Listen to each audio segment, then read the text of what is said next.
بسم الله الرحمن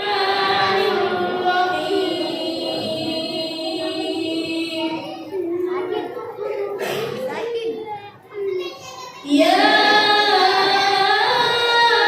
أيها الذين آمنوا استعينوا بالصبر والصلاة إن الله مع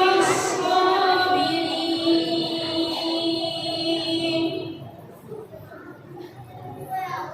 ولا تقولوا لمن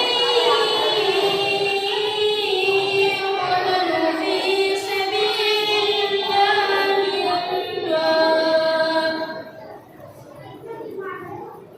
بل أحياء ولكن لا تشعرون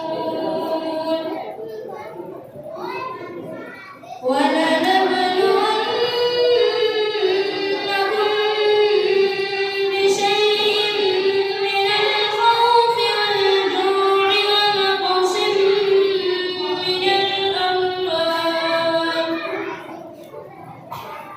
من الأموال والأنفس والثمرات وبشر الصابرين الذين إذا أصابتهم مصيبة قالوا إنا لله وإنا إليه راجعون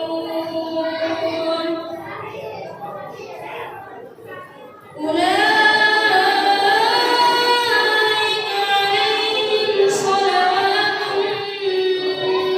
من ربهم ورحمة وأولئك